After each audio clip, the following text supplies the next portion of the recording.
ఏంట్రా ఇది మీరు మారరా? ఒక్కొక్కడు పోలేరమ్మ జాతరలో బలివడానికి మేకపోతుల్లా బొట్లేంట్రా?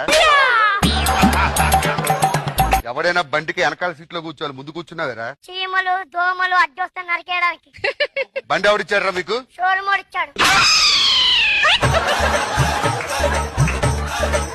ఈ రాత్రిపూట ఎక్కడి నుంచి వస్తున్నారు? రోడ్డు మీదకి వచ్చావా? చెప్పరా ఎక్కడి నుంచి వస్తున్నారు? Night tuition. ఏ చూస్తున్నారా? ఏ సబ్జెక్ట్ నేర్చుకుంటున్నారా? హిస్టరీ కృతం మర్చిపోద్దని హిస్టరీ నేర్చుకుంటున్నా. మీరు అర్ధరాత్రి పూట ట్యూషన్కి వెళ్ళి వస్తున్నారా? ఏ సబ్జెక్ట్ నేర్చుకుంటున్నారా నువ్వు? హిస్టరీ. హిస్టరీ. అలెగ్జాండర్ ఎప్పుడు వచ్చారా ఇండియాకి? అర్ధరాత్రి. అర్ధరాత్రి పూట కాదురా, ఒక డే టు టైం ఉంటది. బ్రిటిష్ వాళ్ళు ఎందుకు వచ్చారు? స్పోకెన్ ఇంగ్లీష్ క్లాస్ నేర్పేనికి. అందుకు వచ్చారా బ్రిటిష్ వాళ్ళు? ఎవరెస్ట్ శిఖరం ఎత్తు. నా సైజుకి నేను ఎత్తలేను, నువ్వు ఎత్తు.